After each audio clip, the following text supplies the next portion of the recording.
Hey people. Oh, I had a very cool session today with my friend Ruth. And we talked about everything. Particularly, we were focusing on the cabaret that I'm going to be doing, my spiritual cabaret on October 2nd. Be there if you're free. And so in kind of riffing on the various possibilities for it, one of the things that came up was this idea of, kind of what I mentioned yesterday about, for the ancient Greeks, music was like the sister science of astronomy. Astronomy was the study of the observation of the external visible world, and music is the observation of the internal world.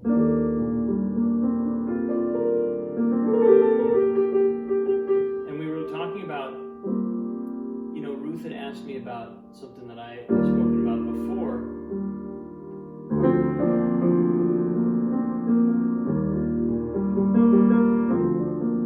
Which is dissonance in music, dissonance in harmony, and what dissonance is, and what I have kind of a conception of it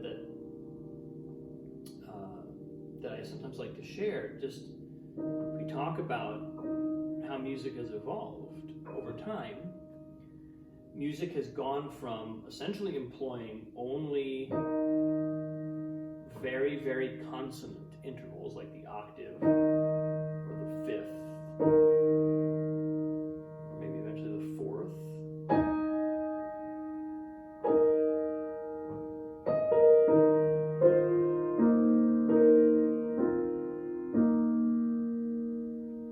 To the third.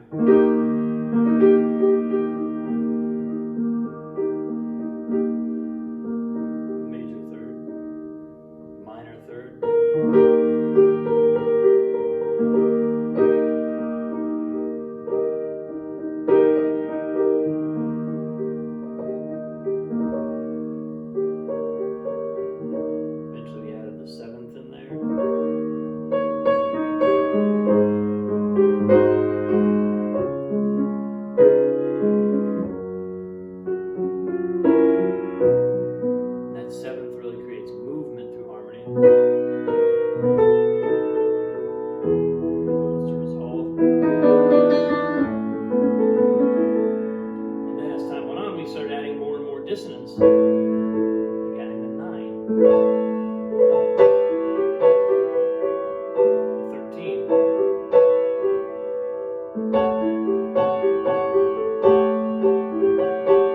everything all at once.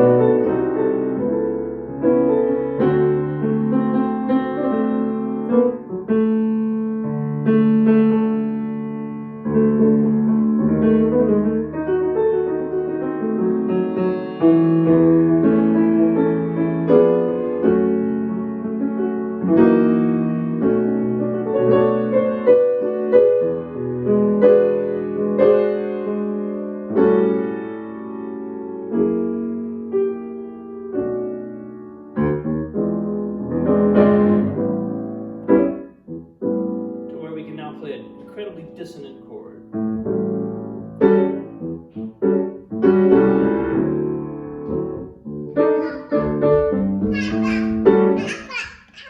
I'm giving you a visit. I pooped in the potty.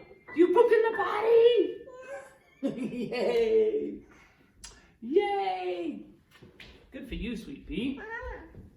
Yay! What a big girl. Here, I'm going to turn off some of these lights. These are the things you celebrate. Yay! You big girl. That's great, my love. So, clearly that's the more important event in my life right now. My daughter just pooped in the potty. Major milestone. I forgot what I was saying.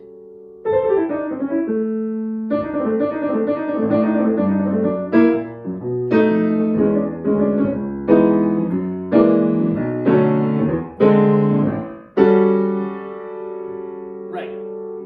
I can play a very dissonant chord now in music today, and this has been true for years now, but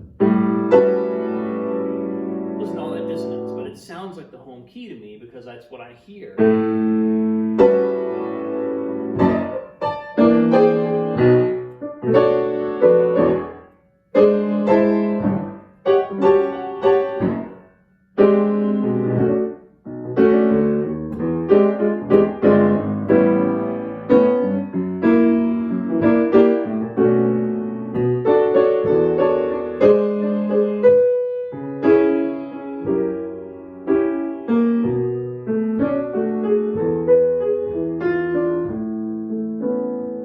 So dissonance has been growing. And as we, and this makes kind of perfect sense, because as a culture, we've gone from needing our reality, our truth, to be pure and clean and simple,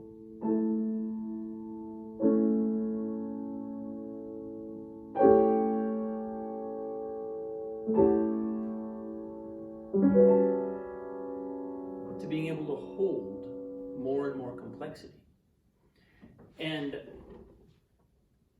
if music truly is the science, the observational science of internal invisible things, then holding more complexity ought to result in a music, and in the music of a culture that holds more dissonance, that holds more complexity.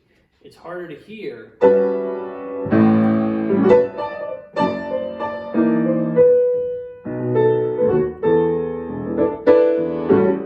It's harder to hear that that's home. It involves hearing more dissonance and organizing it than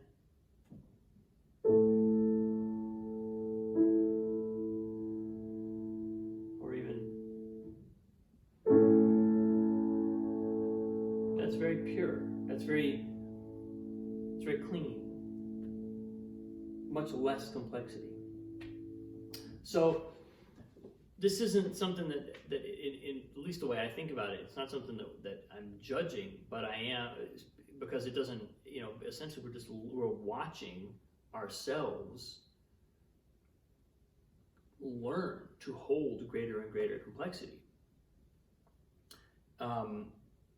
But I find it fascinating in light of this idea that music is the science of the internal world, because it's such a reflection of our internal world. If that's truly the trajectory of evolution, then that's such a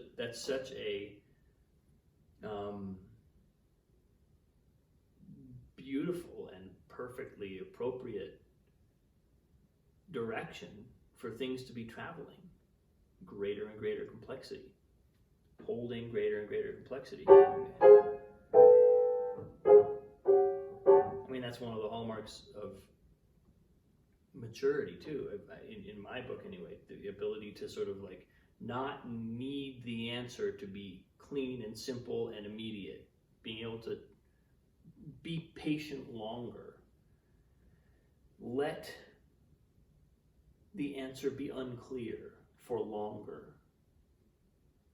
It's all kind of related to this idea of holding more complexity, of understanding that truth is multifaceted and is always dynamic, never static. And music gives us a perfect picture of that. So that's where I am today. I'm going to unpack this idea a bunch more. This is definitely one that's inspiring me to look at in terms of the something for the Cabaret. So you're getting a sneak preview And you saw the moment when my daughter announced that she pooped in the potty. Not for the first time, but for the first time in a long time. It's a big deal when we say yes to that. Thank you so much for watching. Love you all. I'll see you soon.